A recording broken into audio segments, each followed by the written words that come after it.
ही।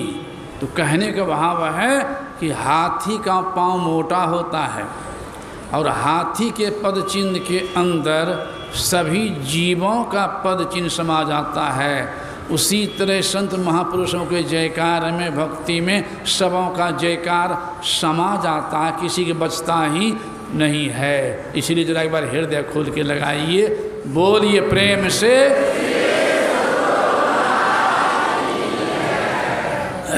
इतना खुलासा करने और पीछे से कसर रख लिए हैं, एक बार इसलिए कसर भी ससर जाए, इसमें एक बार और लगाइए, बोलिए प्रेम से।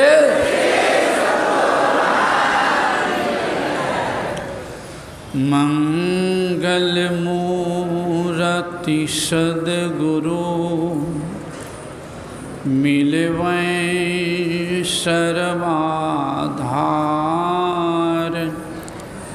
मंगलमय मंगल करुणा बिनबहु बारंबार।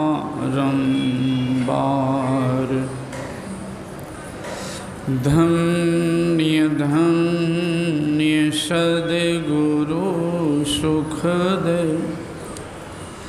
महिमा कही न जाय, जो कछु कहूँ तुम्हारी कृपा, मोते कछु न बसाई, जो कछु कहूँ तुम्हारी कृपा,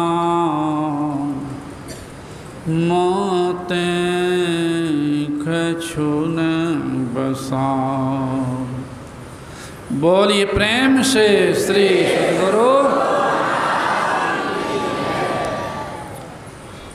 अपने निवास में विराजमान संत मत के वर्तमान आचार्य श्री के चरणों में नमन।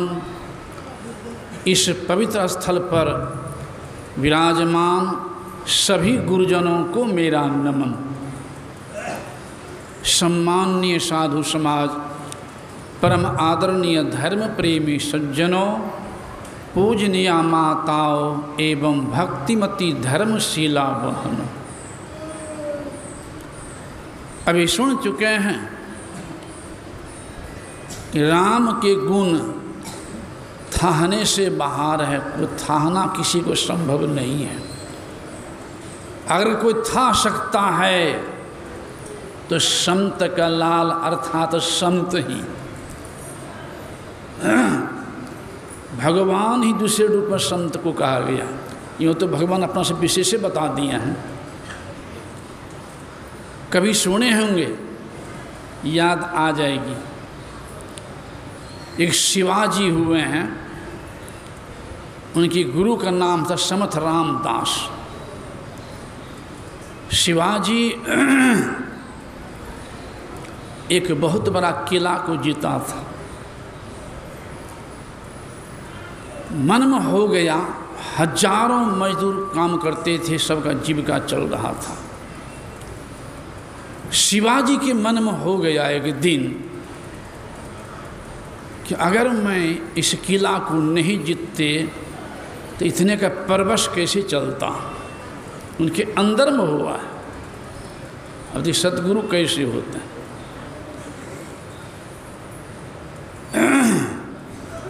समर्थ रामदास जी बोलते टहलते आ गए शिवाजी के दरवाजे राज्य में।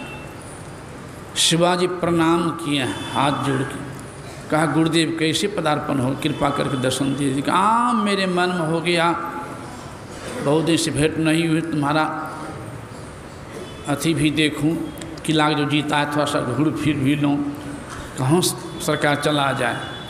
जाते जाते जाते जाते एक जगह खोह जैसा था, उस अंदर में एक बहुत बड़ा पत्थर था। कहा, शिवाजी क्या का पत्थर है गुरुदेव, क्या होगा? कब बाद में इसको कटवा के कोई काम ले आएंगे। कहा नहीं, बड़े आदमी के काम छूट जाता, छूटिए, इसको निकलवाओ। आदेश हो गया, गुरु आज्ञा, मैं उसका इसको निकाला, यहाँ से बाहर निकाला गया। और समर्थ रामदास वो पत्थर पर बीच में से गिर घिंच दिया, कहा यहाँ पर इसको कटवाओ। तो पत्थर को कटवाते हैं तो पत्थर के बीच में थोड़ा सा पानी था और एक बेंग बैठा हुआ था। उस बेंग के मुख में भी कुछ चारा था। समर्थ रामदास जी कहते, शिवा बहुत तुम दयालु हो, इस बेंग के मुंह में चारा भी तुम ही दे दिया है ना। शिवाजी को होश आया, अरे मुझे अहंकार हो गया था। सोच सकते हैं कैसे सद्गुरु होते, अहंकार दूर कर दिया। अहंकार हो गया, मैं ही खिलाता हूँ सबको, नहीं तो कैसे खाता। इसलिए सद्गुरु की कितना ही महिमा गाई जाए कम ही होगा।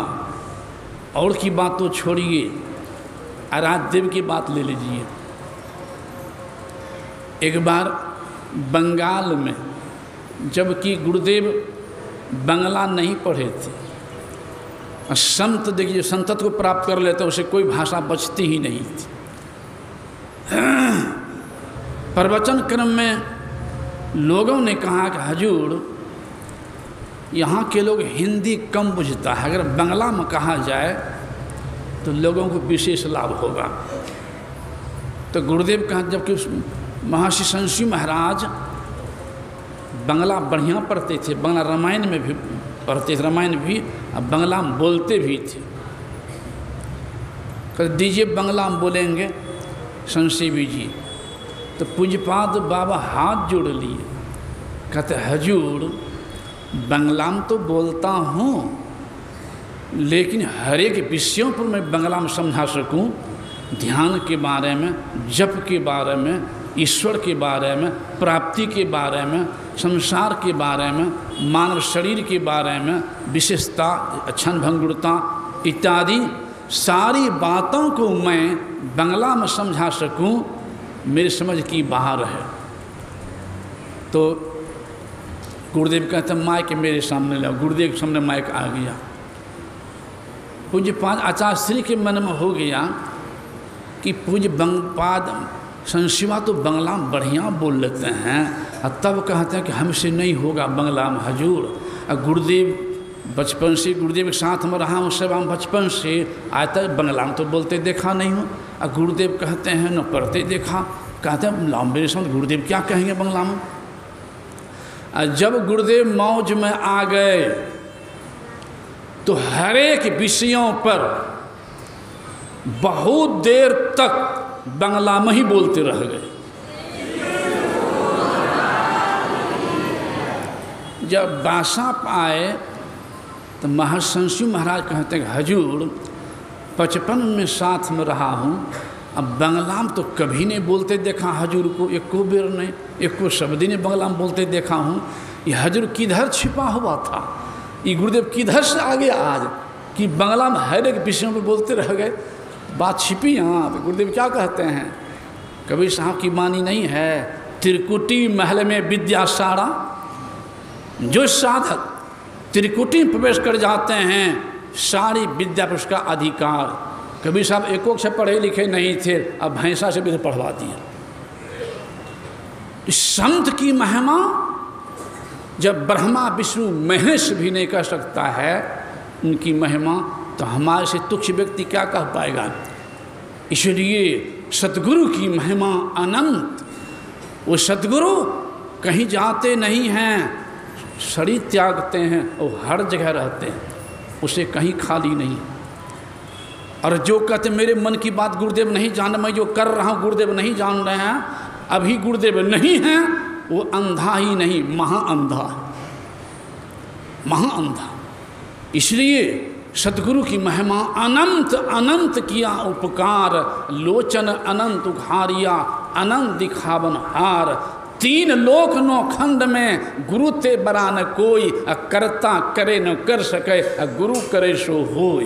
सब धरती कागज करो, लेखन सब बन रहा, साथ समुद्र की मस्त करो, लेकिन गुरु गुण लिखा न जाए। इसलिए गुरु को सिर पर राखिए, अर्थात उनके ज्ञान को, गुरु को सिर पर राखिए, चलिए आज्ञा मान, तो कह कबीर वहाँ दास को, 3 लोग भय ना एक लोग कौन कहे, जाके सिर पर हाथ गुरु के, बाल ना बाका होई, ज्यों जग बैर करे बहु तेरा, तासो हानि ना होई। इसलिए गुरु की महिमा अपार है, कहने से बाहर है, समय नहीं है विशेष। बोलिए श्री सतगुरु।